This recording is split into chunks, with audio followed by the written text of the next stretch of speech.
Today we visit with one of these, whose changed life shows in the very radiance of his face.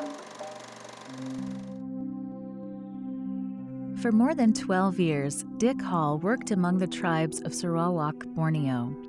An accomplished pilot and amateur filmmaker, he was able to reach out to remote people groups that traditionally had been hard to reach.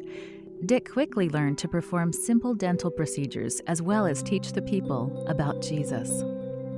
Also, every place we made an airstrip, we raised up a church.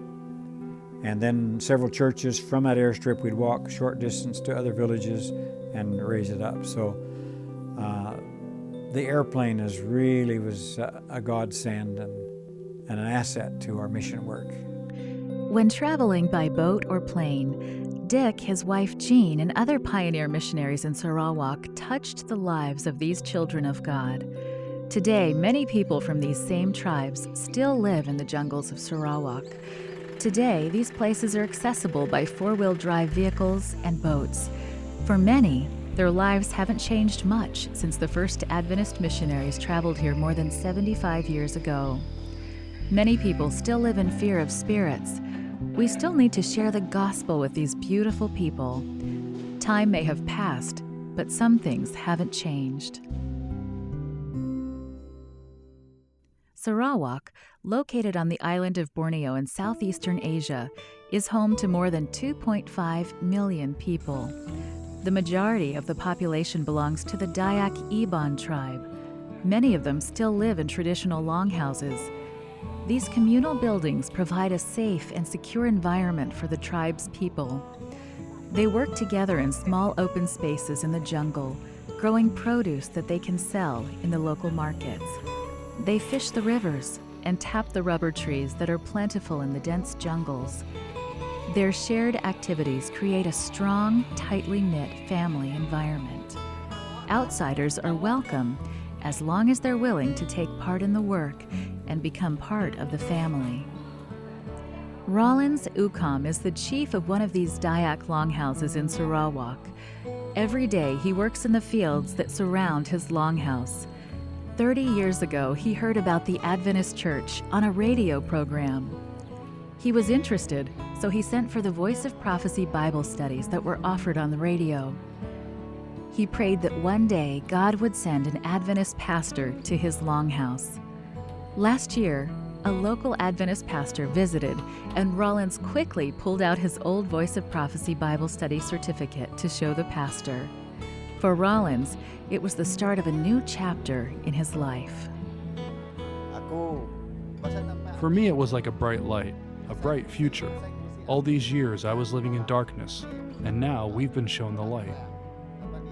Today, more than half of the members of Rollins Longhouse have been baptized. Recently, the Adventist Church sent global mission pioneers to live and work among the people of the longhouses. These dedicated young people are devoting a year or more of their lives to help spread the gospel among the Iban people. They become part of the community and work to help better the lives of their new family. They work with the members of the Longhouse and come to know them as friends. They're welcomed and allowed to become part of the Longhouse family. Over time, the people come to trust them, and they have opportunities to share the gospel. They hold Bible studies and introduce Jesus to people who are excited to learn about a God who loves them and wants to change their lives for the better. The Dayak people live simple lives. They live off the jungle, and their culture is based on their environment. Most are animists who live in fear of the spirit world. Their whole world is guided by the omens and signs that are commonplace in the jungle. When they become Christians, they lead a new life free from the fears of their past. They live in peace. Banyang Jamu is a Longhouse chief and former global mission pioneer. He would visit the other Longhouse chiefs with a local pastor and help to introduce the Adventist message of hope among the Longhouses in his district. Several of these chiefs have joined the church, and now their Longhouse members have been baptized as well. Banyang describes the message that he would share with his fellow chiefs.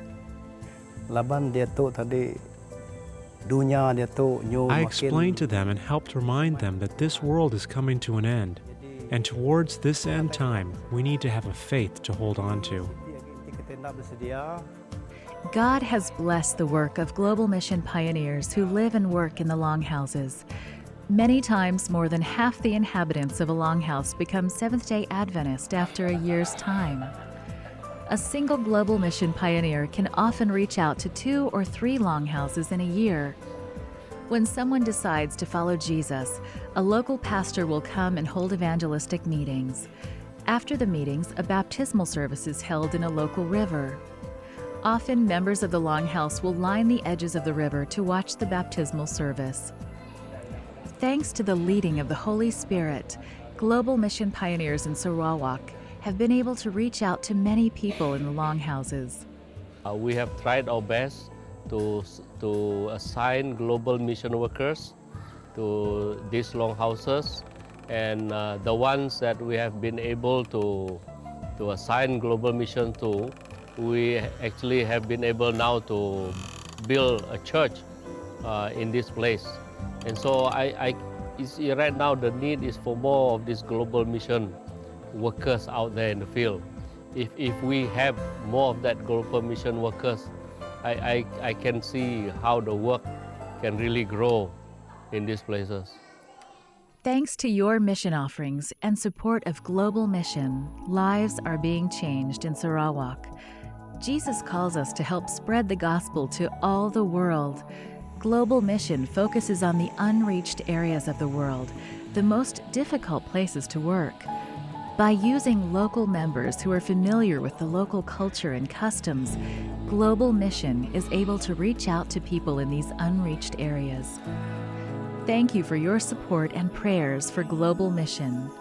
Please pray for the thousands of pioneers all over the world who have dedicated their lives to sharing God's love in tough and trying circumstances. Thank you for helping to help tell the world about Jesus.